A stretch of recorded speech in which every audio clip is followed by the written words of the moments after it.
Ամսերի 10-րդ 1990 թվական Երևանում ապրիլյան սառը երեկո էր, երբ Հայաստանի Կոմունիստական Կուսակցության կենտրոնական կոմիտեի շենք մտավ այն մարդը, ում անունը գրանցված չէր այդ օրվա այցելուների ռեեստրում։ Գոյություն ուներ ոչ պաշտոնական ցուցակ, մոտ 12 մարդու անուններով, ովքեր ունեին անտեսանելի այցերի իրավունք, եւ այդ երեկո մեկը այդ 12-ից օգտվեց իր արտոնությունից։ Պահպանության հերթափոխի հրամանատարը, որ ականատես եղավ այդ մուտքին, տարիներ անց կասի, որ երբեք նախկինում չէր տեսել նման լարվածություն այդ մարդու դեմքին։ Երեխայի պես պարզամիտ կլիներ կարծել, թե այդ հանդիպումը պատահական էր։ Այցելուն եւ շենքի տերը խոսեցին փակ դռների հետևում, առանց գրագրի, առանց ականատեսների, իսկ երբ հյուրը հեռացավ կես ժամ անց, Վլադիմիր Մովսիսյանի, Հանրապետության նորընտիր առաջին քարտուղարի դեմքը դիմավորեց գիշերապահին այնպես, կարծես տեսել էր ինչ-որ ահռելի բան, ինչ-որ անդառնալի իմացություն, որ փոխեց ամեն ինչ։ Հայաստանն այդ օրերին ապրում էր երկու իրականությունների միջև՝ պաշտոնական խորհրդային եւ ընդերքում եռացող ազգային։ Կոմունիստական համակարգը, որ կառավարել էր հանրապետությունը ընդամենը 70 տարի, հանկարծ սկսեց փլատակների պես փշրվել, իսկ վեր էր ածվում ինչ-որ նոր աշխարհ, որի օրենքները դեռ ոչ ոք չգիտեր։ Այդ անցումային ժամանակաշրջանում, երբ Մոսկվայի կենտրոնական իշխանությունը սպառում էր իր վերջին ուժերը, իսկ հանրապետական ազգային շարժումները դուրս էին գալիս ստվերից, ընտրվեց նա, պատմության ամենաթանկարժեք պահին։ Վլադիմիր Միգրանի Մովսիսյանը, ծնված 1930 թվականի նոյեմբերի 12-ին Սպիտակի շրջանի Շենավան գյուղում, հասավ իշխանության գագաթնակետին ճիշտ այն պահին, երբ այդ գագաթնակետը փլուզվում էր։ Ճակատագրի դառն ձաղկոտությունն այն էր, որ նրան ընտրեցին տանելու մի համակարգ, որը վախճանվում էր, եւ կառուցելու մի աշխարհ, որն առաջվա օրը դեռ գոյություն չուներ։ Բայց ով էր այդ մարդը։ Եկած հոգնաժուժ երեկո, երբ Մովսիսյանը ուներ միայն 5 ամիս իշխանության, 5 ամիս ամենասարսափելի ճնշմանդակ, 5 ամիս անընդհատ ընտրությունների միջև, Կրեմլի հանձնարարականների եւ Երևանի փողոցների աղաղակների միջև։ Ովքեր էին այդ 12-ը, ովքեր ունեին անտեսանելի մուտքի արտոնություն։ Ինչպիսի տեղեկատվություն էր բերել այդ հյուրը, որ առաջին քարտուղարի դեմքը, երբ նա դուրս է ելել հանդիպումից, կրում էր մահվան դիմակ։ Եվ ամենակարևորը, ինչպես էր այդ գիշերվա խոսակցությունը առնչված Մովսիսյանի հետագա հրաժարականին, նաև կենտրոնական կոմիտեի քաղաքական կոմիտեից, ամենագաղտնի որոշմանը, որ նա ընդունեց 70-րդ տարում, դարձավ առաջին քարտուղար, եւ որով անդրադարձավ իր ամբողջ կարիերան։ Արդյոք այդ երեկոյի այցելուն բերեց նրան վերջնագրեր Մոսկվայից, կամ հակառակը, նա եկել էր նրան հուշելու, որ հրաժարվելը միակ ուղին էր փրկվելու, բայց ումից եւ ինչից, այդ մենք գիտենք միայն մասամբ։ 2 տարի արդեն անցել էր, երբ հանրապետությունում հայտնի դարձավ Լեռնային Ղարաբաղի հարցը, խորհրդային իշխանության այն վերքը, որը ոչ մի քաղաքական բժիշկ չկարողացավ բուժել։ Լեռնային Ղարաբաղը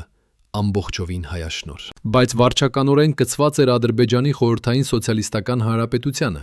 Ստալինի որոշմամբ, որ դարձավ ժամանակավոր զենք, որ պայթեցավ 9 տասնամյակ անց։ 1988 թվականին Ղարաբաղի ժողովուրդը սկսեց բողոքել, պահանջել միավորում Հայաստանի հետ, իսկ Բաքվից պատասխանը եղավ բռնություն։ Հուլիսին 1988 թվականի արձանագրվեցին բախումներ, ոչնչացումներ, հայությունը դարձավ թիրախ սառեցնող ատելության։ Մինչ այդ 2 տարի շարունակ Գորբաչովի Մոսկվան լռեց, վարում էր այն քաղաքականությունը, որը կոչվում էր ձևացիր, թե ոչինչ չես տեսնում, իսկ Հայաստանի ժողովուրդը պահանջում էր արդարություն, պաշտպանություն, այն բանը, ինչ խորհրդային համակարգը խոստացել էր, բայց երբեք չտվեց։ Մովսիսյանը, ով զբաղեցրեց առաջին քարտուղարի պաշտոնը ապրիլին 1990 թվականին, ժառանգեց այս կործանարարը ժառանգությունը։ Նա գիտեր գյուղացու երկրագործական խելացիությամբ, սովորած 1966-ից մինչև 1969 կենտրոնական կոմիտեի բարձրագույն կուսակցական դպրոցում, ծառայած բազմաթիվ տարիներ ամենատարբեր պաշտոններում, սկսած գլխավոր անասնաբույժից մինչև նախարարների խորհրդի առաջին տեղակալ։ Նա գիտեր, թե ինչպես է գործում համակարգը։ Համակարգը, որը բարձրացնում է քեզ մեկ ձեռքով և սպանում մյուսով։ Նա գիտեր, որ կա վերին սահման քաղաքական անկեղծությանը, որ փրփրում են թույլատրելի, և կա գիծ, որ չպետք է անցնել, եթե ցանկանում ես ապրել։ Բայց ինչ անեիր, երբ այդ գիծը անցնում էր քո սեփական ժողովրդի արյունով։ Ով կարող էր ասել, թե քանի գիշեր նա արթուն էր անցկացրել իր գրասենյակում, մի ձեռքով պահելով Մոսկվայից եկած հրագրերը, մյուսով զեկույցները գնացած ծանր բախումներից Սումգայիթից, որտեղ 1988 թվականի փետրվարին կոտորել էին հայ բնակչությանը, և Բաքվից, որտեղ հունվարին 1990 թվականին ավելի սարսափելի բան էր եղել։ Ով կարող էր չափել այն ճնշումը, որ ապրում էր մարդը, որ պետք է պահպաներ հավատարմությունը կոմունիստական կուսակցությանը, Սովետական Միությանը, Մոսկվային։ Իսկ միևնույն ժամանակ տեսներ իր ժողովրդին տարաբանքի մեջ, պահանջելուց արդարություն, որ սրան համագարկը չէր տալիս։ Խորհրդային համագարկը ստեղծված էր այնպես, որ ազգային հարցերը միշտ ենթարկվեին կոմունիստական գաղափարախոսությանը, որ հանրապետությունները չունեին իրական ինքնիշխանություն, որ առաջին քարտուղարները լինեին Մոսկվային երկու ձեռքերով կապված մարիոնետներ։ Մովսիսյանը չէր կարող չհասկանալ այդ ամենը, բայց հասկանալը և համակերպվելը տարբեր բաներ են։ Պատկերացրեք այն տնանկարը, երբ քո սեփական քույրերին, եղբայրներին, հարևաններին սպանում են այլ հանրապետության մեջ, իսկ քեզանից պահանջում են, որ լռես, որ չհարուցես ազգայնականություն, որ պահպանես միությունը։ Կարծես միությունն ավելի արժեքավոր է, քան մարդկային կյանքերը։ Պատկերացրեք, որ քո ժողովուրդը դուրս է գալիս փողոց և հարցնում է քեզ. ինչու Մոսկվան չի օգնում մեզ։ Ինչու Կրեմլը չի պաշտպանում մեզ ադրբեջանական հարձակումներից։ Եվ դու պետք է պատասխանես խորհրդային պրոպագանդական կլիշեներով, իմանալով, որ այդ պատասխանները սուտ են, բայց խոսելով դրանք, որովհետև եթե ասես ճշմարտությունը, քեզ հեռացնում են։ Եվ հանրապետությանը կուղարկվի նոր հրամանատար Մոսկվայից, ավելի կոշտը, ավելի անզգայած։ Ինչպես արդարացնեիք այդ ընտրությունը։ Ինչպես կապրեիք այդ երկակի կյանքով, երբ ամեն բառը, որ ասում եք հանրությանը, կա մի քաշված սուտ, բայց եթե լռեք լրիվությամբ, ավելի վատ բաներ կլինեն։ Արդյոք այդ գիշերվա այցելուն էր նա, ով բերեց նրան Մոսկվայի վերջնագիրը, թե նրանցից մեկը, ովքեր գաղտնիորեն աջակցում էին Հայաստանին, բայց հանրայնորեն հարկավոր էր լինել համակարգի հավատարիմ ծառաները։ Լավ ժամանակակից պատմաբաններն ասում են, որ նույնիսկ Խաղաջան կոմիտեի ներսում կային խառնվածքներ, հակասություններ, մարդիկ, ովքեր գաղտնի կապեր ունեին տարբեր հանրապետությունների հետ, մարդիկ, ովքեր խաղում էին կրկնակի խաղեր, և մարդիկ, ովքեր պարզապես սպասում էին, թե որ կողմը կհաղթի, որպեսզի համապատասխանեն իրենց հավատարմությունը։ Եթե այդ գիշեր Մովսիսյանին զանգահարեց նախազգուշական զանգը, եթե նրան ասացին, որ Գորբաչովը որոշել է զոհաբերել Հայաստանը Ադրբեջանի համար, որ պահպանի միությունը, կամ որ ծրագրում են նոր բռնություններ, կամ որ նրանից պահանջելու են գործողություններ, որը նա չէր կարող կատարել առանց դավաճանելու իր սեփական հանրապետությանը, արդյոք այդ էր պատճառը, որ նոյեմբերին 1990 թվականին Վլադիմիր Մովսիսյանը հրաժարվեց և Խաղաջան կոմիտեից, և առաջին քարտուղարի պաշտոնից։ Պաշտոնական պատճառը կարող էինք իմանալ, նա հեռացավ, կապված, ինչպես գրում են փաստաթղթերը, Լեռնային Ղարաբաղի Հանրապետության հարցի ալլուծելության հետ։ Բայց արդյոք դա ամբողջ ճշմարտությունն էր։ Եղավ մեկ մարդ, ով ուներ պարտականություն պաշտպանել իր ժողովրդին, բայց միաժամանակ պարտավորված էր կատարել ադամանական կարգն ու կանոնը, որը պահանջում էր անտեսել դավաճանությունը, որը տեղի էր ունենում նրանց դեմ։ Եղավ մեկ մարդ, ով ապրեց միակ ամիսներին, երբ Հայաստանի կոմունիստական կուսակցությունը դադարեց լինել իշխող ուժ, երբ 70 տարվա միակառավարումը փլադակվեց ընդամենը մի քանի օրվա ընթացքում, ավգուստոսին 1990 թվականին։ Եղավ մեկ մարդ, ով ընդունվեց Խաղաջան կոմիտե, կոմունիստական կուսակցության գերագույն մարմին, 1990 թվականի հուլիսին, 28-րդ համակուսակցական համագումարում, եւ հեռացավ այդ մարմինից ընդամենը մի քանի ամիս անց։ Ով էր այդ մարդը իրականում։ Հերոս, ով համարձակվեց ասել ոչ, թե ողբերգական դեմք, որ չկարողացավ կանգնել երկու աշխարհների միջև։ Ով գիտեր, թե ինչ էր իրականում պատահել այդ անտեսանելի այցի գիշերը, եւ արդյոք մենք երբևէ կիմանանք ճշմարտությունը։ Բայց մեկ բան հստակ էր. Վլադիմիր Մովսիսյանը, որ ծառայել էր համակարգին 30 եւ ավելի տարի, վերջում ընտրեց մի ուրիշ ճանապարհ։ Երբ նա հրաժարվեց իշխանությունից, երբ նա հեռացավ Մոսկվա եւ աշխատեց որպես Սովետական սոցիալիստական միությունների միության գյուղատնտեսության եւ սննդի նախարարության տեղակալ 1990-ից մինչև 1991 թվականը, երբ վերադարձավ Հայաստան 1991-ին եւ դարձավ պետական կառավարման պետը փախստականների հարցերով, նա ընտրեց գործնական աշխատանքը գաղափարախոսության փոխարեն։ 1993-ից մինչև 1994 նա կազմակերպեց 2837 տներ եւ բնակարանների կառուցում չճանաչված Լեռնային Ղարաբաղի Հանրապետությունում, ապահովեց 40,000 փախստականների վերադարձը։ Այդ ներկայացուցիչ աշխատանքը չէր գործնական քաղաքականություն կամ քայլ համակարգի ներսում, այլ մարդկային արարք, որ փրկեց հազարավոր կյանքեր։ Արդյոք սա էր նրա փրկագնումը։ Արդյոք այդ տներում, որ տնա կառուցեց, ապրում էին այն մարդիկ, որոնց համար նա չկարողացավ անել բավարարը, երբ նա էր իշխանության մեջ։ Բայց եկեք վերադառնանք սկզբնավորը հարցին, այն հարցին, որից մենք սկսեցինք։ Եվ արդյոք մեկը մեզանից իրոք կտեսնի երբևէ ընդունված գրություններն այդ գիշերվա խոսակցությունից, երբ անտեսանելի այցելուն մտավ կենտրոնական կոմիտեի շենք։ Հնարավոր է, որ խորհրդային իշխանության վերջին օրերին տագավին ձեռնաթունների պահեստներ, որտեղ գաղտնի է պահվում փաստաթղթեր այդ օրերի, գաղտնի ձայնագրություններ, հուշագրեր, որ գրել են այն ականատեսները, ովքեր վախում էին խոսել։ Խորհրդային համակարգն ուներ մի այնպիսի հատկություն, որ ամեն բան գրանցվում էր, համարվում էր, պահեստավորվում էր, գաղտնի էր դրվում, այնքան գաղտնի, որ նույնիսկ բարձրագույն ղեկավարները չէին գիտեր, թե ինչ գաղտնիք են պահպանվում նրանց մասին։ Եթե այդ փաստաթղթերը հայտնաբերվեին, նրանք պատմեին ճշմարտությունը, որն այսօր թաքնված է։ Ճշմարտությունը այն մարդու մասին, որ ապրել է պատմության ամենավտանգավոր հատվածին, եւ որ ստիպված էր ընտրել ըստ որ իրավունքի, ըստ որ հավատարմության, արդյոք համակարգին, որը բարձրացրել էր նրան, թե ժողովրդին, որից նա ծնվել էր։ Հիմա պատկերացրեք, որ դուք լինեիք նրանցից մեկը, 12 մարդկանցից, ովքեր տեսան Մովսիսյանի վերջին օրերը որպես առաջին քարտուղար։ Պատկերացրեք, որ դուք գիտեիք ամեն գաղտնիք, ամեն քաղաքական դավը, ամեն բանակցություն Մոսկվայի հետ, ամեն տոկուն հեռախոսազանգ գիշերվա կեսին, ամեն կանխատեսում, որ եկավ իրականություն, եւ ամեն վախը, որ չհաստատվեց, բայց մնաց այնպես հոգում։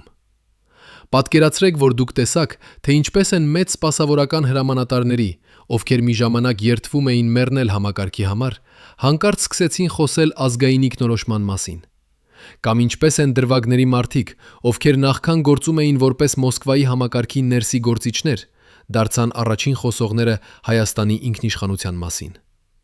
Պատկերացրեք, որ դուք իմացաք, թե ով իսկապես նախազգուշացրեց Մովսիսյանին այդ վճռական երեկո։ Արդյոք դուք խոսեիք։ Արդյոք դուք համարձակվեիք բացահայտել այն, ինչ տեսաք, թե կտանեիք այդ գաղտնիքը, թե կտանեիք այդ գաղտնիքը ձեր հետ մինչև վերջ։ Պատմությունը հիշում է իշխանությունը, բայց մոռանում է ազատությունը։ Մենք գիտենք, թե ով եղավ առաջին քարտուղար եւ ով հրաժարվեց, բայց չգիտենք, ինչ էր ստիպել նրան այդ քայլին։ Գուցե դա էր ամենահերոսական արարքը, որ նա երբևէ կատարեց, կամ գուցե դա էր միակ ճանապարհը, որ մնացել էր նրա առջև։ Բայց մի բան է հստակ.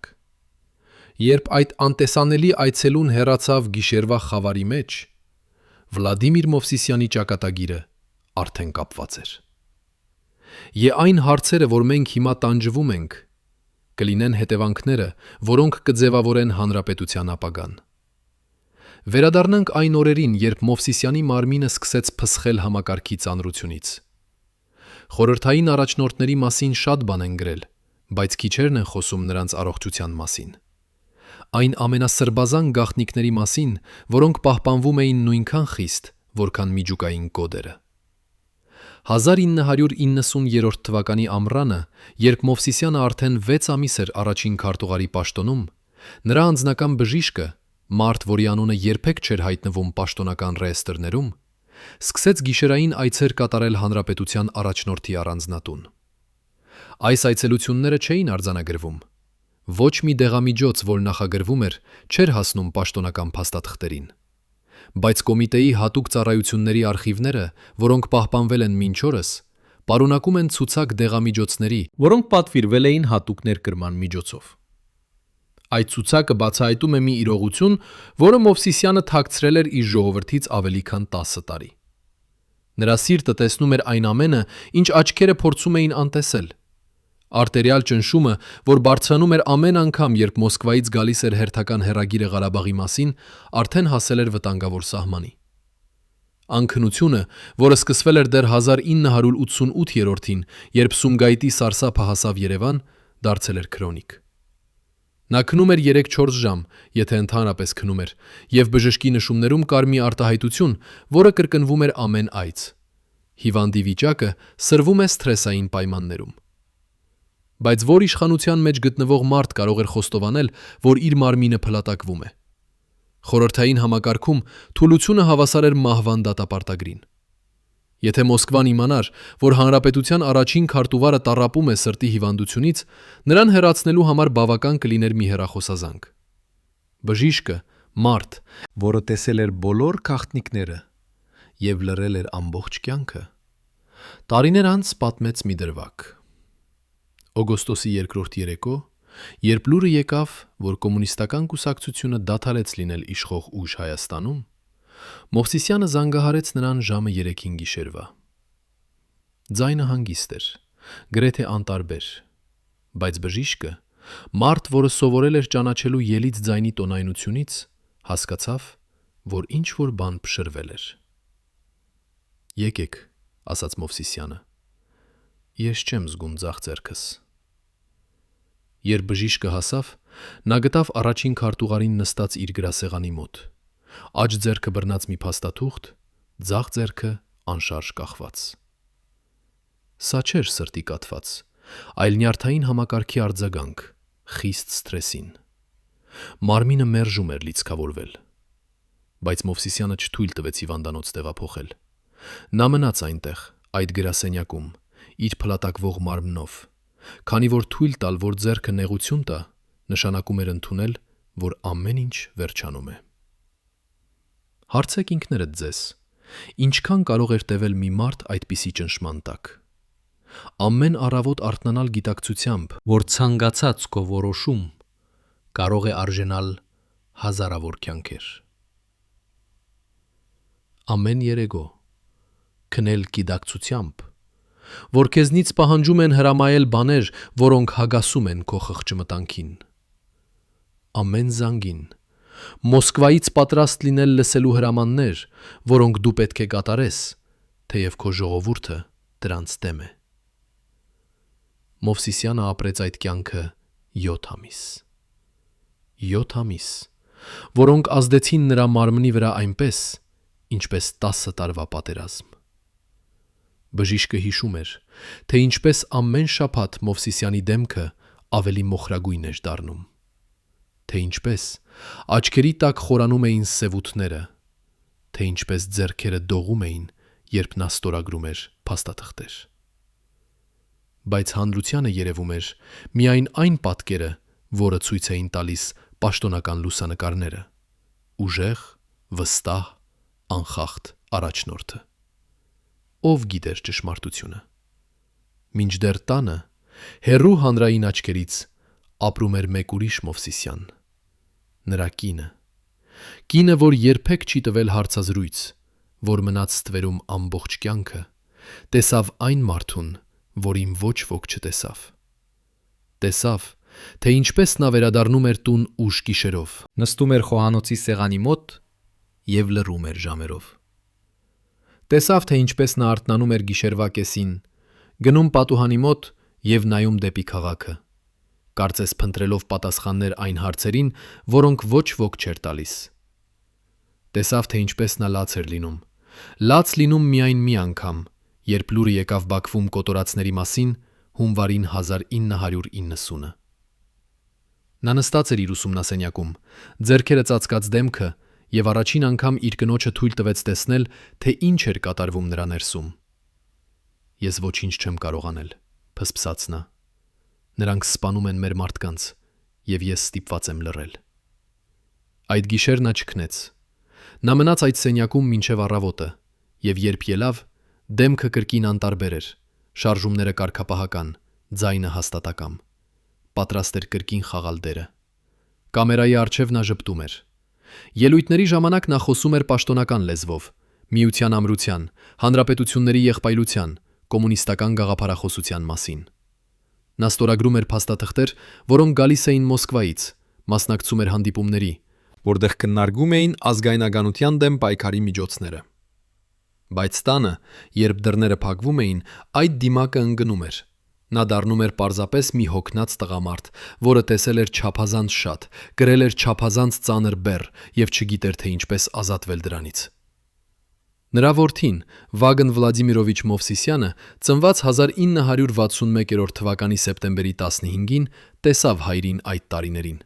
Տեսավ, թե ինչպես հայրը լարվում էր ամեն անգամ, երբ հեռախոսը զնգում էր։ Տեսավ, թե ինչպես նա փակվում էր իր ուսումնասենյակում ժամերով։ Տեսավ, թե ինչպես նա անձամբ այրում էր որոշ փաստաթղթեր իր տան հարմարանքում, այրում էր, որովհետև վախենում էր, որ դրանք կգտնեն։ Որն էին այդ փաստաթղթերը։ Ինչ էր այդպիսի վախեցնող, որ պետք էր ոչնչացվեր։ Արդյոք այդ էին պատճառն այն նախազգուշացման, որ էր եկել գիշերային այցելուից։ Բայց այդ ամենից ավելի ահավոր էր պարանոյան, որը դանդաղորեն սողում էր Մովսիսյանի մտքեր։ Նա սկսեց կասկածել բոլորին։ Իր խորհրդականներին, ովքեր նախկինում նրա ամենամոտ ընկերներն էին, հիմա դիտվում էին որպես հնարավոր դեղեկատուներ Մոսկվային։ Իր անվտանգության պետերին, որոնց պետք էր վստահեր կյանքը, հիմա թվում էին կրկնակի գործակալներ։ Նույնիսկ իր քարտուղարին, կինը, որը աշխատել էր նրա հետ 10 տարի, հիմա դիտվում էր մի տեսակ կասկածի հետ։ Նա փոխեց հեռախոսազանգերի ժոկոդերը։ Սկսեց պահանջել, որ բոլոր հանդիպումները լինեն առանց վկաների։ Սկսեց ստուգել իր սեղանը ամեն անգամ, երբ մտնում էր գրասենյակ, որպեսզի տեսներ, արդյոք ինչ-որ մեկը շարժել է փաստաթղթերը։ Կա մի մանրամասն, որը պահպանության պետը հիշում էր տարիներ անց, օգոստոսի վերջին։ Մովսիսյանը սկսեց ստուգել իր գրասենյակը ամեն գիշեր ինքնուրույն, անել շրջայց, նայել պատուհանների ետևից, կարծես փնտրելով լրտեսական սարքեր։ Սա այլևս չէր նորմալ զգուշություն, սա էր պարանոյա։ Բայց արդյոք նա սխալվում էր։ Խորհրդային համակարգի ամենավախեցնող բանը այն էր, որ դու երբեք չգիտեիր, արդյոք քո պարանոյան իրավացի է, թե ոչ։ Կային դեպքեր, երբ առաջնորդներին իսկապես լրտեսում էին իրենց իսկ անվտանգության ծառայությունների կողմից։ Կային դեպքեր, երբ մոդիկ խորհրդականները հաղորդում էին Մոսկվա։ Մովսիսյանը գիտեր այդ ամենը։ Նա գիտեր, որ Հայաստանում կան մարդիկ, որոնց առաջնային հավատարմությունը ոչ թե հանրապետությանն էր, այլ կենտրոնական իշխանությանը։ Նա գիտեր, որ յուրաքանչյուր նրա քայլ, յուրաքանչյուր զրույց, յուրաքանչյուր որոշում կարող է հասնել Կրեմլ։ Բայց նա չգիտեր, ով կոնկրետ։ Եվ այդ տեղին իմացությունը, դրդված պարանոյան, դարձրեց նրան մենավոր։ Մենավոր մարդ իշխանության կենտրոնում, շրջապատված մարդկանցով, բայց չվստահելով ոչ ոքի։ Ո՞րն հիշեց այս ավելի, տուժող, թե առաջնորդի վիճակ։ Նրա մտքերում սկսեցին հարցեր կուտակվել, հարցեր, որոնց պատասխան գտնելը դառնում էր անհնարին։ Ինչու Մոսկվան չէր պատասխանում Հայաստանի պահանջներին Ղարաբաղի մասին։ Ինչու Գորբաչովը, որը խոսում էր գլասնոստի և ֆերեստրոյկայի մասին, լռում էր, երբ հայերին սպանում էին Ադրբեջանում։ Ինչու յուրաքանչյուր անգամ, երբ Մովսիսյանը բարձրացնում էր այս հարցը քաղաքական կոմիտեում, նրան պատասխանում էին միևնույն խոսքերը. այժմ ժամանակը չէ։ Պետք է պահպանել միության կայունությունը։ Ազգային հարցերը չպետք է խանգարեն ընդհանուր նպատակներին։ Բայց որը ազգային հարց, երբ մարդիկ մեռնում են։ Որ միության կայունություն, երբ այդ միությունը անկարող է պաշտպանել իր քաղաքացիներին։ Մովսիսյանն իր 28-րդ տարիների ինքը Երբ նա սկսեց իր կարիերան որպես գյուղի ակումբի վարիչ Շենավանում 1952-ից մինչև 53 թվականներին, երբ նա սովորեց Երևանի կենդանաբանական անասնաբուժական ինստիտուտում 1953-ից մինչև 58-ը, նա հավատում էր համակարգին։ Հավատում էր, որ կոմունիստական կուսակցությունը ծառայում է ժողովրդին։ Բայց այժմ, 56-7 տարեկանում, նա տեսնում էր, որ համակարգը ծառայում է միայն իր իսկ գոյությանը։ Արդյոք սա էր վերջը։ Արդյոք սա էր իմաստը տասնամյակների աշխատանքի, ամբողջ կարիերայի, որը սկսվել էր որպես գլխավոր անասնաբույժ տարբեր շրջաններում 1958-ից մինչև 65 թվականները,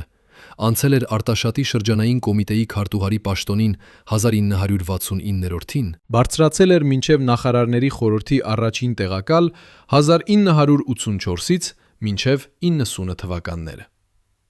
Բոլոր այդ տարիները, բոլոր այդ պաշտոնները, բոլոր այդ հանդիպումները, զեկույցները, խոսքերը, որոշումները, ինչի համար։ Որպեսզի վերջում հայտնվի մի իրավիճակում, երբ նա չի կարող պաշտպանել իր սեփական ժողովրդին։ Որպեսզի լինի մարիոնետ, կախված թելերից, որոնք պահում է Մոսկվան։ Որպեսզի լինի անուն և ոչ իշխանություն։ Դրանք հարցեր էին, որոնք տանջում էին Մովսիսյանին գիշերները, երբ նա չէր կարողանում քնել, և օրը, երբ նա պարտավոր էր խաղալ իր դերը։ Բայց դրանց պատասխանները դեռ չէին եկել։ Իսկ ընտանիքում կար մեկ ուրիշ տառապանք, մեկ ուրիշ գաղտնիք, որը Մովսիսյանը կրում էր։ Նրա որդին, Վագն, որը դարձել էր դիվանագետ, որը ծառայում էր հանրապետությանը արտաքին գործերի գաբաժնում, խոսում էր հայրի հետ քիչ այդ օրերին։ Նրանց միջև մի բան էր կորել, մի բան, որը նախկինում եղել էր միություն, հիմա փոխարինվել էր լռությամբ։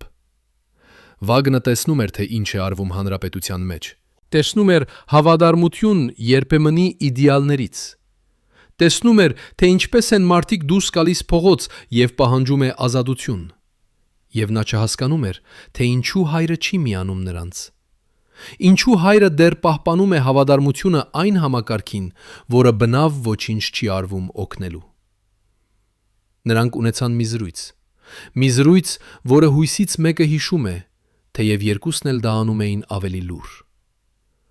Օգոստոսի սկզբին, մի շաբաթ առաջ, քան կոմունիստական կուսակցությունը կորցրեց իշխանությունը Հայաստանում, Վագնը եկավ հոր տուն։ Նա մտավ ուսումնասենյակ, որտեղ Մովսիսյանը նստած էր իր սեղանի մոտ, նայելով դեպի մի փաստաթուղթ, բայց կարծես բնավ չէր կարդում։ «Հայր», ասաց Վագնը, «ես պետք է հարցնեմ, ինչու դու դեռ այստեղ ես։ Ինչու դու դեռ ծառայում ես այն համակարգին, որը ոչինչ չի անում մեր ժողովրդի համար»։ Մովսիսյանը դանդաղորեն բարձրացրեց աչքերը։ Նրանց մեջ ավելագույն հոգնածություն էր, բայց նաև մի բան ուրիշ, մի բան, որը Վագնը չէր սպասում տեսնել՝ ցավ։ «Դու չես հասկանում», ասաց Մովսիսյանը։ «Եթե ես հեռանամ, ով կգա իմ տեղը։ Մոսկվան կուղարկի մեկին, ով ավելի վատ է։ Մեկին, ով չունի կապեր հանրապետության հետ,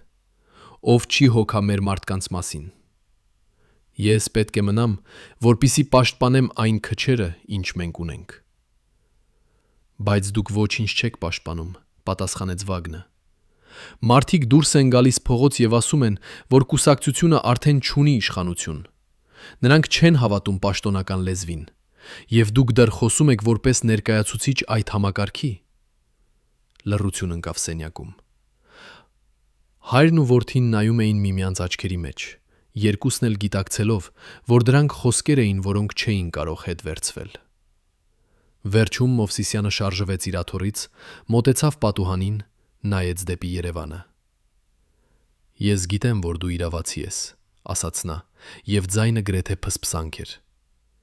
«Բայց ես չունեմ այլ ընտրություն, դեռևս»։ Վագնը հեռացավ այդ երեկո, իսկ հայրն ու որդին չխոսեցին կրկին այդ թեմայի մասին։ Բայց այդ զրույցը մնաց նրանց միջև որպես աննշան բան, որը երբեք չվերացավ։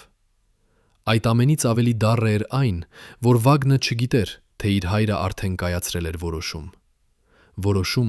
որը կփոխեր ամեն ինչ։ Որոշում, որը չէր քննարկվել ոչ ընտանիքի հետ, ոչ խորհրդականների հետ, ոչ ոք։ Մովսիսյանը արդեն գիտեր, որ նա չի կարող մնալ այդ պաշտոնում։ Նա արդեն գիտեր, որ կուսակցությունը անցել էր իր ժամանակը։ բայց նա դեռ պետք էր գտներ ճիշտ պահը, ճիշտ բառերը, ճիշտ եղանակը, որպեսզի հեռանա։ Նա չէր կարող պարզապես հեռանալ։ Դա կլիներ դավաճանություն ոչ միայն համակարգի, այլև իր սեփական համոզմունքներին։ Նա պետք է գտներ ճանապարհ, որով կհեռանար ոչ թե որպես փախչող, այլ որպես մարդ, որը կատարել էր իր պարտքը։ Այս մտքերը սահում էին նրա գլխում այն գիշերները, երբ քունը չէր գալիս, եւ այն օրերին, երբ նա նստում էր պաշտոնական հանդիպումներում եւ լսում էր մարդկանց, ովքեր խոսում էին համակարգի փրկության մասին, չիմանալով, որ փրկության ժամանակը արդեն անցել էր։ 1990 թվականի սեպտեմբերի 18-ին, երբ Հայաստանի կոմունիստական կուսակցության կենտրոնական կոմիտեի արխիվի պետը մտավ իր գրասենյակ վաղ առավոտյան, նա գտավ բան, որը չպետք է լիներ այնտեղ։ Դատարկ դարակ, որտեղ 3 դեռ բահվում էին 6 թղթաբանակ։ 6 թղթաբանակ, որոնք կրում էին ԱՏԿ նշումը, անձնական թղթաբանակ կարգ։ Ամենագաղտնի դասակարգումը, որը նշանակում էր, որ այդ փաստաթղթերը կարող էին բացվել միայն առաջին քարտուղարի անձնական ներկայությամբ։ Արխիվի պետը, մարդ, որը 17 տարի ծառայել էր համակարգին եւ երբեք չէր խախտել ոչ մի կանոն, նստեց իր սեղանի մոտ եւ ձեռքերը սկսեցին դողալ։ Նա գիտեր, որ այդ թղթապանակները պարունակում էին Մովսիսյանի վերջին 6 ամիսների ամենագաղտնի փաստաթղթերը։ Գիտեր, որ դրանք չէին կարող ինքնուրույն անհետանալ։ Ուրեմն ինչ որ մեկը մտել էր այնտեղ գիշերվա ընթացքում, որպիսի վերցնի հենց այդ թղթապանակները։ Բայց ով ուներ այդպիսի մուտքի իրավունք։ Եվ ինչու հենց այդ 6 թղթապանակները։ Գրանցամատյանը, որտեղ պետք է արձանագրվեր յուրաքանչյուր մուտք արխիվ, ցույց էր տալիս, որ վերջին մուտքը եղել է ժամը 19 երեկոյան, երբ արխիվի պետն ինքը փակել էր դռները։ Բայց մոտակա սենյակում գտնվող պահակը հարցաքննված հետո հիշեց, որ ժամերկուսի մոտ գիշերվա լսել էր քայլերի ձայն միջանցքում։ Նա դուրս էր եկել ստուգելու, բայց տեսել էր մի մարդու, որը ցույց էր տվել հատուկ անցակարդ, կարմիր գույնի։ Այն անցակարտը, որը տրվում էր միայն 5 մարդու համակարգում։ Պահակն ուներ հրահանգ երբեք չարգելել կարմիր անցակարդ ունեցողներին։ Նա խոնարհվել էր եւ վերադարձել իր տեղը։ Բայց այդ գիշեր, երբ նա հետո մտածում էր այդ դեպքի մասին, նա հիշեց մի մանրուք, որը տարօրինակ էր թվացել այն պահին, բայց հիմա դառնում էր սարսափելի կարևոր։ Այդ մարդը կրում էր ձեռնոցներ։ Ով կրում է ձեռնոցներ սեպտեմբերյան գիշերը, երբ օդը դեռ տաք է։ Միայն մեկը, ով չի ուզում թողնել մատնահետքեր։ Արխիվի պետը գիտեր, որ պետք է զեկուցի, բայց ում։ Եթե այդ մարդը ուներ կարմիր անցակարդ, նշանակում էր նա եկել էր Մովսիսյանի հանձնարարությամբ կամ Մոսկվայից։ Եթե զեկուցի Մովսիսյանին եւ պարզվի, որ հենց նա է պատվիրել այդ գործողությունը, արխիվի պետը կհայտնվի տեղում, որտեղ ավելորդ հարցեր տալու համար պատժում էին։ Եթե զեկուցի Մոսկվա եւ պարզվի, որ հենց նրանք են ուղարկել մարդուն, նա կդառնա այն մարդը, որը փորձում է խանգարել գործողություն, որը բարձրագույն հաստատում ունի։ Իսկ եթե լռի, ինքը կդառնա համամասնակից, մարդ, որը գիտեր եւ չասաց։ Այդ օրը արխիվի պետը նստեց իր գրասենյակում մինչև երեկո, փակեց դռները եւ չպատասխանեց հեռախոսազանգերին։ Նա փորձում էր հասկանալ, թե ինչ պարունակում էին այդ 6 թղթապանակները, որոնք դարձել էին այնքան վտանգավոր, որ պետք է ոչնչացվեին առանց հետքի։ Նա հիշում էր, թե ինչ էր արձանագրված այդ թղթապանակներում, որովհետև նա ինքը կազմակերպել էր դրանց պահպանումը։ Առաջին թղթապանակում էին Մովսիսյանի բոլոր հեռագրերը Մոսկվա, Ղարաբաղի հարցի շուրջ։ Բոլոր այն նամակները, որտեղ նա պահանջում էր միջամտություն, պաշտպանություն, արդարություն, եւ բոլոր այն պատասխանները, որտեղ Կրեմլը հրահանգում էր նրան պահպանել հանգստությունը, խուսափել ազգայնականությունից, վստահել կենտրոնական իշխանությանը։ Երկրորդ թղթապանակում էին բժշկական զեկույցները, ամեն մանրամասն, թե ինչպես է Մովսիսյանի առողջությունը վատանում ամեն օր, թե ինչպես է նրա սիրտը տուժում, թե ինչպես են դեղերը դադարում աշխատել։ Երրորդ թղթապանակում էին հանդիպումների գաղտնի արձանագրություններ, այն հանդիպումները, որոնք երբեք չէին գրանցվել պաշտոնական օրացույցում, հանդիպումներ այն մարդկանց հետ, ում անունները չէին պետք Երևան։ Չորրորդ թղթապանակում էին ֆինանսական փաստաթղթեր, պարզ չէր ինչու դրանք այդքան կարևոր էին։ 5-րդ թղթապանակում էին անվտանգության ծառայության զեկույցները, Այն զեկույցները, որոնք ներկայացնում էին, թե որ մարդիկ Հայաստանի ղեկավարության ներսում կարող էին լինել տեղեկատուներ Մոսկվայի համար։ Եվ 6-րդ թղթապանակը, ամենասարսափելին, պարունակում էր Մովսիսյանի անձնական նշումներ, գրված նրա սեփական ձեռքով, անկատար նախադասություններ, մտքեր, որոնք երբեք չէին նախատեսված ուրիշների աչքերի համար։ Արխիվի պետը հասկանում էր, թե ինչու այդ 6 թղթապանակները պետք է անհետանային։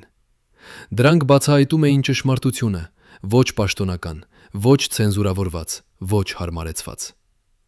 Ճշմարտությունը Հանրապետության առաջնորդի մասին,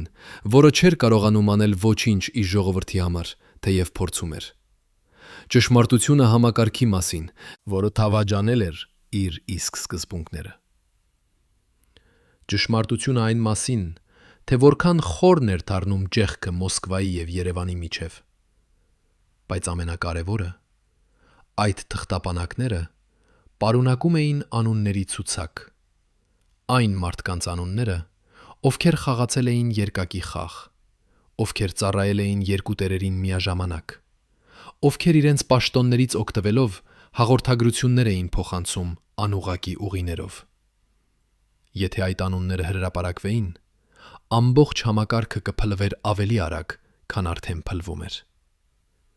Եվ ինչ որ մեկը, ովքեր ուներ կարմիր անցակարդ, որոշել էր, որ այդ ճշմարտությունը երբեք չպետք է տեսնի լույսը։ Հարցրեք ինքներդ ձեզ, ինչու գաղտնի փաստաթղթերը միշտ անհետանում են պատմության ամենակարևոր պահերին։ Ինչու ճշմարտությունը միշտ ոչնչացվում է, երբ այն դառնում է չափազանց վտանգավոր։ Արդյոք պատահական է, որ հենց այդ 6 թղթապանակները անհետացան ճիշտ այն ժամանակ, երբ Մովսիսյանը պատրաստվում էր ընդունել իր կյանքի ամենաբարդ որոշումը։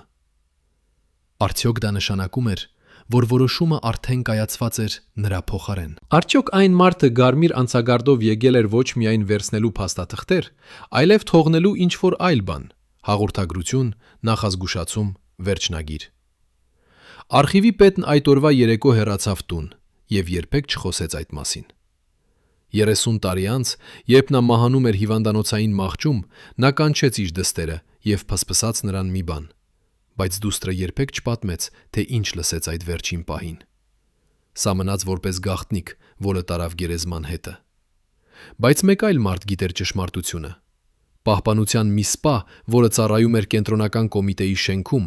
մարդ, որը երբեք չէր խոսում, դիտում էր ամեն ինչ լռությամբ, հիշում էր բոլոր դեմքերը։ Նա տեսավ, թե ով մտավ արխիվ այդ գիշեր, տեսավ կարմիր անցակարտը, տեսավ ձեռնոցները եւ ճանաչեց այդ մարդուն, որովհետև տեսել էր նրան բազում անգամներ այդ շենքում։ Բայց նա երբեք չասաց դա ոչ ոքի, որովհետև գիտեր, որ որոշ ճշմարտություններ խոսելը նշանակում է մահ։ Նա ապրեց իր կյանքը լռության մեջ, ապրեց մինչև 2006 թվականը եւ միայն իր վերջին իրադարձություններում, Երբ արդեն ոչինչ չէր կարող կորցնել, նա գրեց այդ ամենը մի նոթատետրում, որը թողեց իր թորանը։ Նոթատետրում այնտեղ էր միայն մեկ գրառում այդ գիշերվա մասին, եւ դրանում էր միայն մի անուն։ Բայց անունը բավական էր, որպեսզի հասկանալ, թե ինչու այդ թղթապանակները պետք է անհետանային։ Անունը մի մարդու, որը ծառայում էր եւ Մոսկվային, եւ Հայաստանին, բայց նրա հիմնական հավատարմությունը եղել է միայն իր սեփական շահերին։ Եկեք պատկերացնենք այն մարդուն, ով ծառայել է համակարգին 30 տարի եւ տեսել է, թե ինչպես է այդ համակարգը փոխում մարդկանց։ Եկեք պատկերացնենք Մովսիսյանին 1990 թվականի հոկտեմբերին, երբ նա արդեն իմանում էր, որ վերջն մոտ է։ Նրա մարմինը, որը 10 տարի առաջ եղել է ամուր եւ առողջ, հիմա դարձել էր ցավի բանդ։ Ամեն առավոտ հայելու մեջ նա տեսնում էր օտար մարդու, խորացած աչքերով, մոխրագույն մաշկով, ամբողջովին սպիտակացած մազերով, թեև նա ընդամենը 56-7 տարեկան էր։ 6 տարի իշխանության մեջ, 6 ամիս որպես առաջին քարտուղար, եւ նա ծերացել էր 10 տարով։ Բժիշկը, որը այդ ամիսներին տեսավ Մովսիսյանին գրեթե ամեն օր, հետո կպատմեր, որ նա երբեք չէր տեսել այդպիսի արագ ֆիզիկական փլուզում։ Արտերիալ ճնշումը սեպտեմբերին արձանագրվել էր 180-110, հոկտեմբերին հասավ 210-110։ Սիրտը աշխատում էր սահմանային ռեժիմում։ Քնի պակասը դարձել էր քրոնիկ քնաթմբություն 2-3 ժամ գիշերը, խաթարված գարշահոտություններով։ Դեղերը հազիվ թե օգնում էին, մարմինը դիմադրում էր բուժմանը, կարծես ընդունել էր, որ այլևս չի կարող շարունակել։ Իսկ այդ ժամանակ, երբ բժիշկը գրում էր զեկույցներ Մովսիսյանի առողջական վիճակի մասին, 6 թղթապանակները արդեն ընկած էին ուրիշի սեղանին։ Ինչ որ մեկը, ով սպասել էր ճիշտ այս պահին, հիմա ուսումնասիրում էր դրանք էջ առ էջ, փաստաթուղթ առ փաստաթուղթ։ Ուսումնասիրում էր եւ պլանավորում, թե ինչպես օգտագործել այդ տեղեկությունները, երբ ժամանակը գա։ Որովհետև համակարգում ոչինչ չի կորչում պատահականորեն։ Այն, ինչ անհետանում է մի տեղից, միշտ հայտնվում է մեկ այլ տեղում, ավելի վտանգավոր ձեռքերում։ Հոկտեմբերի մեջտեղին, երբ Մովսիսյանը մասնակցեց հանդիպման կոմունիստական կուսակցության ներկայացուցիչների հետ Մոսկվայից, նրա օգնականը հիշում էր, թե ինչպես նա պետք է բռնվեր սեղանից, որպեսզի չընկնի։ Դեմքը հանկարծ դարձավ սպիտակ, շնչելը ծանրացավ, ձախ ձեռքը գնաց դեպի կրծքավանդակը։ Բայց նա չկանգ առավ։ Շարունակեց հանդիպումը, շարունակեց խոսել, կարծես ոչինչ չէր պատահում։ Մոսկվայի ներկայացուցիչները չնկատեցին ոչինչ, կամ ձևացրին, որ չեն նկատում։ Բայց օգնականը գիտեր, որ այդ օրը Մովսիսյանը եղել էր մի քիչ հեռու սրտային կաթվածից։ Երբ հանդիպումը ավարտվեց, Մովսիսյանը նստեց իր աթոռին եւ փակեց աչքերը։ «Զանգահարեք բժշկին», ասաց նա շատ հանգիստ, «բայց ոչ հոգի մի ասեք»։ Բժիշկը եկավ եւ գտավ Մովսիսյանին տառապանքի մեջ, բայց դեռ հրաժարվում էր մտնել հիվանդանոց։ «Եթե ես գնամ հիվանդանոց, Մոսկվան կիմանա եւ ինձ կփոխարինեն», բացատրեց նա։ «Ես չեմ կարող թույլ տալ դա»։ Բժիշկը փորձեց համոզել, բայց Մովսիսյանը անզիջում էր։ Նա ընդունեց միայն ներարկումներ, դեղեր, որոնք կամուրացնեին նրան բավական, որպեսզի շարունակի աշխատանքը։ Սա էր խելագարություն, բայց սա էր նաև իրականությունը այն մարդու համար, ով չուներ ընտրության իրավունք։ Իսկ տանը, երբ նա վերադառնում էր գիշերով, նրա կինը տեսնում էր այն ամենը։ Տեսնում էր, թե ինչպես նա գրեթե չէր կարողանում բարձրանալ աստիճաններով։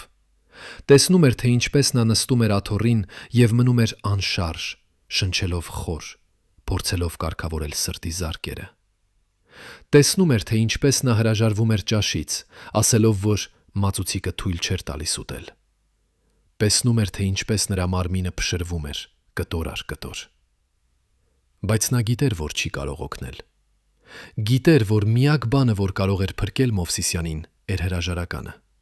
բայց այդ որոշումը պետք է կայացվեր նրա կողմից, եւ նա դեռ չէր պատրաստ։ Արդյոք նա վախենում էր։ Վախենում էր, որ եթե հեռանա, համակարգը կվրեժխնդիր լինի նրա դեմ։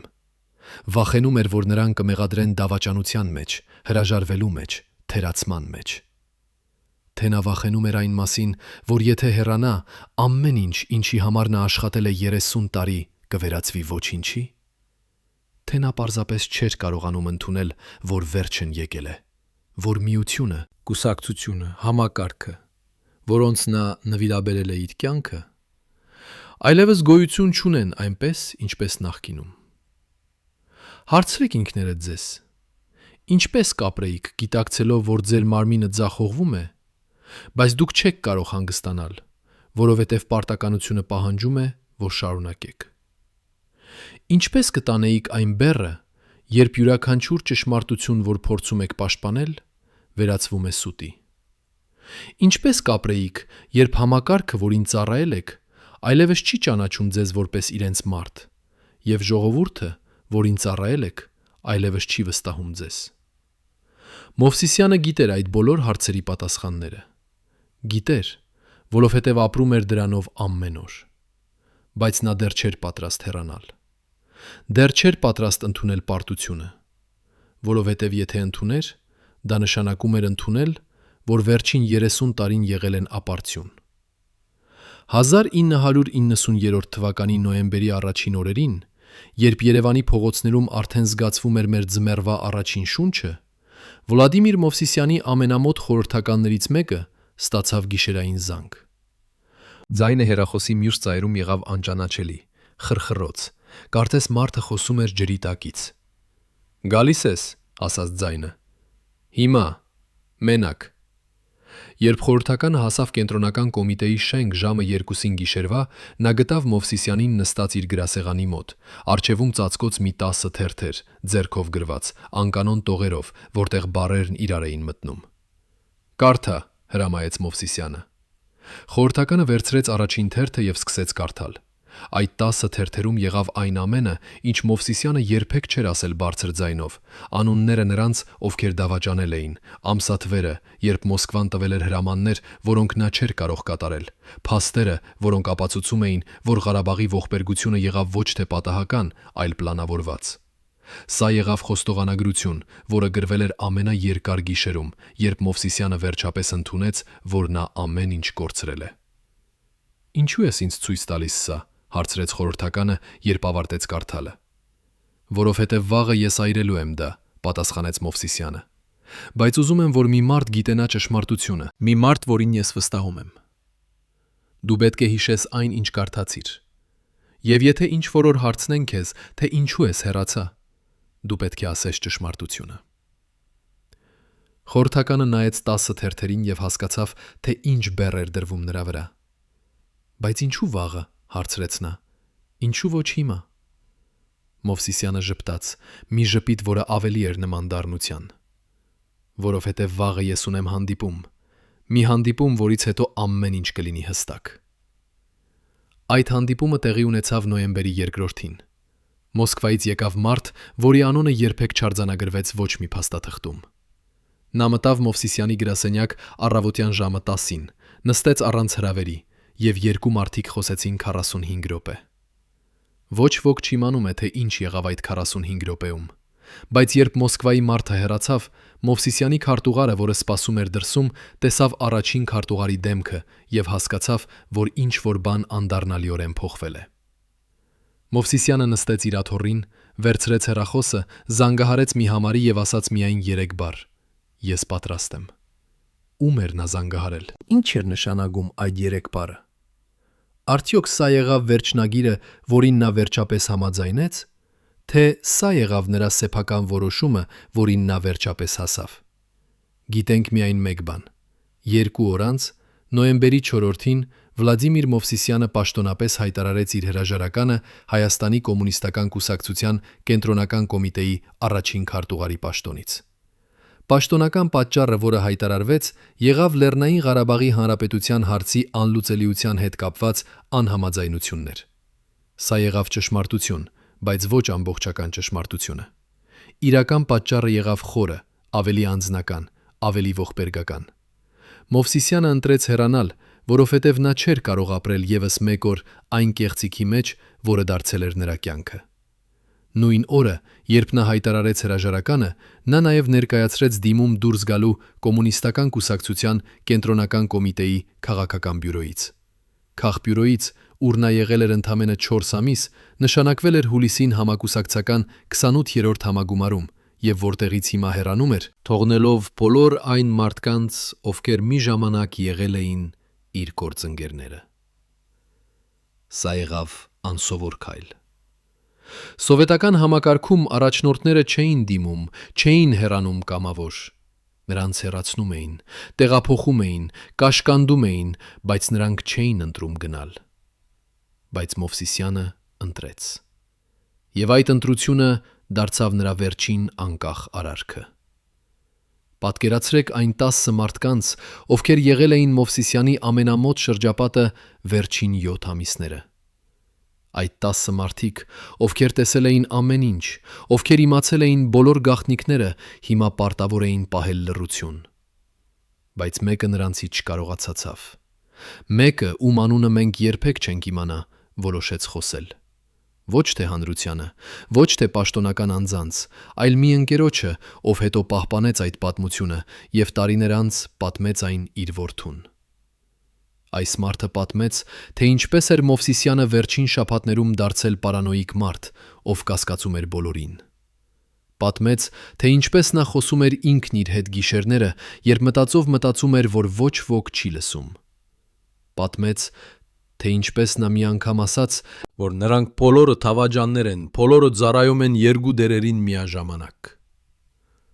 Բայց ով էին նրանք։ Նրա սեփական խորհրդականներ, հավանաբար, կամ Մոսկվայի ներկայացուցիչները Երևանում, կամ Հայաստանի ազգայնականները, ովքեր արդեն բաց էին կոչում անկախության։ Պատասխանը թաղված մնաց այն գիշերվա մութության մեջ։ Մովսիսյանը գտնվում էր ծուղակի մեջ։ Նա չէր կարող վստահել ոչ ոքի, բայց միաժամանակ հարկավոր էր վստահել մեկին, որպիսի կազմակերպի իր հեռանալը։ Նա չէր կարող հավատալ համակարգին, բայց միաժամանակ պարտավոր էր հետևել համակարգի կանոններին, որպիսի ապահովագրի իր ընտանիքի անվտանգությունը։ Նա գիտեր, որ նրա բոլոր քայլերը հետևում են, բոլոր զրույցները գրանցում են, բոլոր հանդիպումները վերլուծում են։ Եվ այդ անընդհատ վերահսկողությունը, այդ զգացումը, որ չես կարող շնչել առանց թույլտվության, դրդեց նրան վերջնական որոշման։ Բայց կա մի մանրամասն, որը շատ քչերը գիտեն։ Մովսիսյանը նախքան իր հեռանալը կազմակերպեց գաղտնի հանդիպում իր հնգից խորհրդականների հետ։ Այս հանդիպումը տեղի ունեցավ ոչ թե կենտրոնական կոմիտեի շենքում, այլ մի անհայտ տան մեջ, որտեղ նրանք կարող էին խոսել առանց լսելու սարքերի։ Այնտեղ Մովսիսյանը բացեց դարակը և դուրս հանեց 5 ծրարներ։ «Սա ձեր ապահովագրությունն է», ասաց նա։ «Յուրաքանչյուր ծրարում կան փաստաթղթերի պատճենները, որոնք ապացուցում են, թե ինչ իրականում տեղի ունեցավ այս 6 ամիսներին։ Եթե ինձ ինչ-որ բան պատահի կամ ձեզ, այս ծրարները պետք է հանրայնացվեն»։ Խորհրդականները վերցրին ծրարները և հեռացան։ Այդ ծրարները երբեք չհայտնվեցին։ Գուցե պահպանվեցին ինչ-որ դարակում, սպասելով իրենց պահին։ Գուցե այրվեցին հենց հաջորդ գիշերը։ Ճշմարտությունը մնաց թաքնած։ Մովսիսյանի հեռանալը դեռ չէր նշանակում ազատություն։ Նշանակում էր նոր բանտ, նոր տեսակի կալանք։ Նա հեռացավ Մոսկվա 1990-րդի վերջին։ Ստանձնեց պաշտոնը Սովետական Սոցիալիստական Հանրապետությունների Միության գյուղատնտեսության և սննդի նախարարության տեղակալի։ Այս եղավ պաշտոն, որը ավելի ցածր էր, քան նախկինում, բայց ապահով։ Պաշտոն, որտեղ նա կարող էր աշխատել հանգիստ, հեռու քաղաքականությունից, հեռու Հայաստանի ողբերգությունից։ Բայց մարդը չի կարող փախչել իր հիշողություններից։ Երազները հետապնդում էին նրան ամեն գիշեր։ Ստեփանակերտի փողոցներ, Սումգայիթի կրակները, դեմքերը նրանց, ում նա չէր կարողացել փրկել։ Նրա ընտանիքը, որը մնաց Երևանում, ապրում էր հիմա լռության մեջ։ Ոչ ոք չէր խոսում այն մասին, թե ինչու հայրը հեռացավ։ Ոչ ոք չէր բացատրում, թե ինչու նա դավաճանեց համակարգին, որին ծառայել էր 30 տարի։ Նրանք պարզապես շարունակեցին ապրել, կարծես ոչինչ չէր փոխվել, բայց ամեն ինչ փոխվել էր։ Որդին, Վագնը, շարունակեց իր դիվանագետական կարիերան, բայց նա երբեք չխոսեց հանրային տեղում հոր մասին։ Կինը, որը ամբողջ կյանքը եղել էր լուռ ընտանիքի սյուները, մնաց ավելի լուռ։ Եվ Մովսիսյանը Մոսկվայում ապրում էր որպես օտարածին մարդ իր սեփական աշխարհում։ Բայց ով իսկապես շահեց Մովսիսյանի հեռանալուց։ Ով վերցրեց իշխանությունը, որը նա թողեց։ Ով օգտագործեց այն փաստաթղթերը, որոնք անհետացել էին արխիվից։ Եկեք հետևենք փողի հետքին, իշխանության հետքին, այն մարդկանց հետքին, ովքեր բարձրացան հենց այն պահին, երբ Մովսիսյանը ընկավ։ 1990-րդի վերջին, երբ Հայաստանում հաստատվեց նոր իշխանություն, մի խումբ մարդիկ, ովքեր նախկինում եղել էին ստվերներում, հանկարծ դուրս եկան լույս։ Նրանք համակարգի նախկին անդամները, բայց նաև նոր ազգային շարժման աջակիցները։ Նրանք մարդիկ, ովքեր խաղացել էին երկակի խաղ, ծառայել են երկու տերերին, և հիմա եկավ պահը, երբ նրանք ստացան պարգևները իրենց հավատարմության համար։ Նրանցից մեկը, ում անունը մենք չենք նշում ապահովության պատճառներով, ստանձնեց կարևոր պաշտոն նոր կառավարությունում։ Այս մարդը, որը մի ժամանակ եղել էր Մովսիսյանի խորհրդականը, հիմա դարձավ նրա փաստացի փոխարինողը։ Նա ստացավ մուտք բոլոր փաստաթղթերին, որոնք Մովսիսյանը թողել էր։ Ստացավ վերահսկողություն բոլոր աղբյուրների վրա, որոնք նախկինում պատկանում էին առաջին քարտուղարին։ Եվ նա օգտագործեց այս աղբյուրները շատ արդյունավետ։ Մեկ տարվա ընթացքում նա դարձավ հարուստագույն մարդկանցից մեկը Հայաստանում։ 2 տարում ամենաազդեցիկներից մեկը։ Պատահականություն չկա քաղաքականության մեջ։ Կամ վերցնենք մեկ այլ օրինակ։ Անվտանգության պետը, որը ծառայել էր Մովսիսյանի ներքո։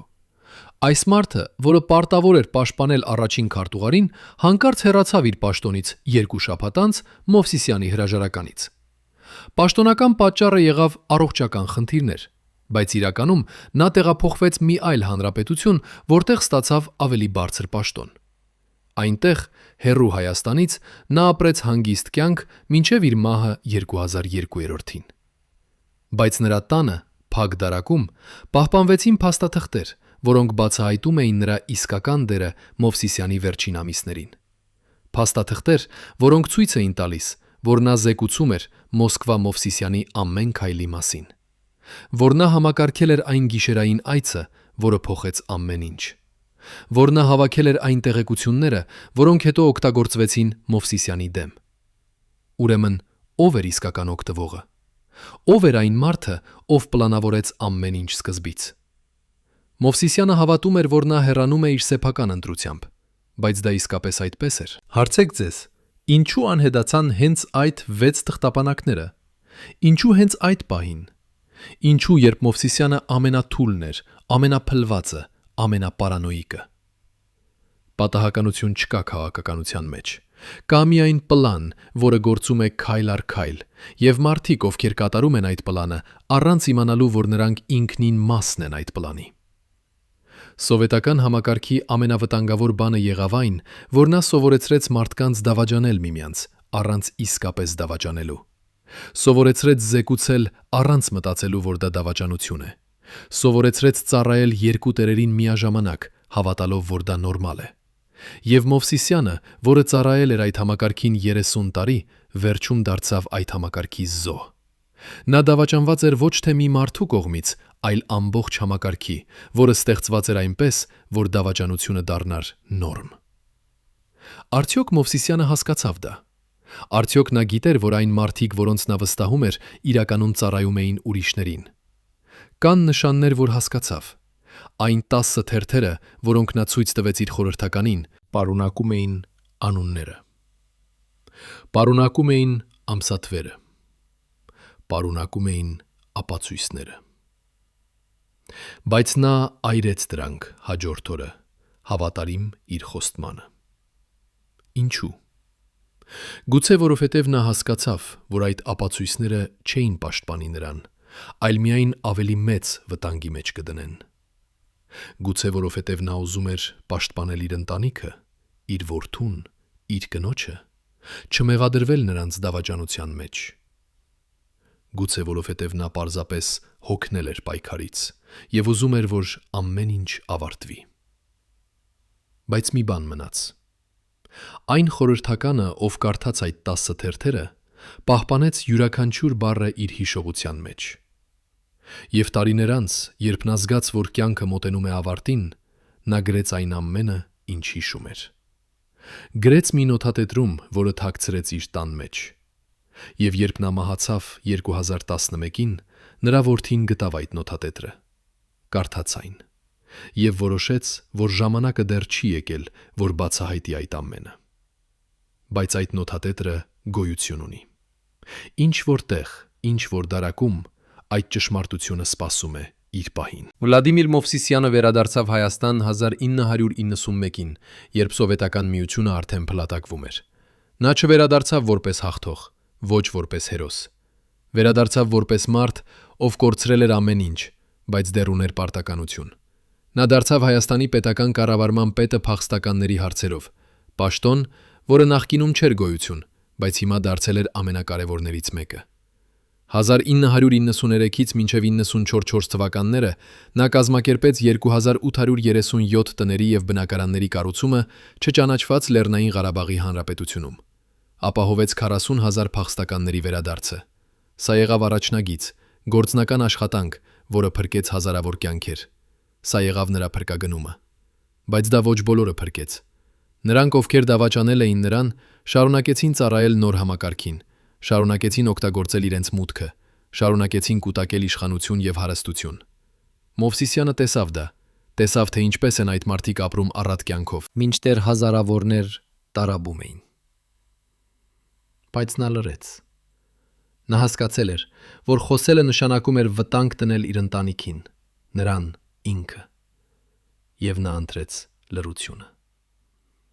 Նրա որդին, Վագն Վլադիմիրովիչ Մովսիսյանը, շարունակեց իր դիվանագետական կարիերան։ Դարձավ Հայաստանի դեսպանը տարբեր երկրներում, սակայն հունիսի 10-ին 2008-ին Բեյջինում նրա կյանքը անսպասելիորեն ավարտվեց։ Ոչ ոք երբեք չբացատրեց, թե ինչ իրականում եղավ։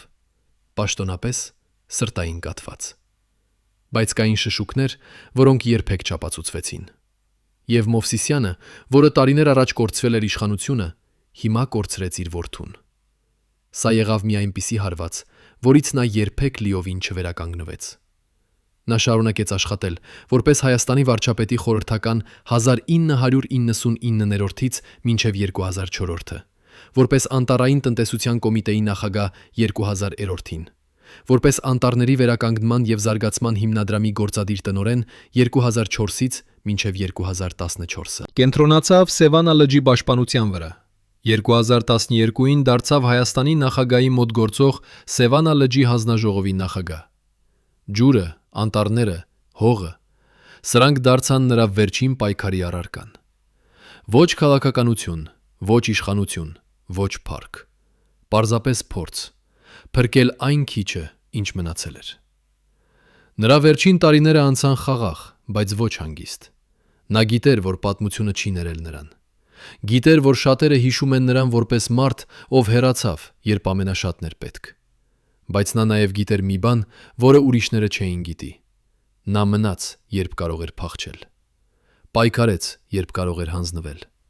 Եվ երբ վերջապես հեռացավ, դա եղավ ոչ թե դավաճանություն,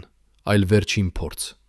Փրկել ինչ-որ բան այն համակարգից, որը արդեն մահացու վիրավորված էր։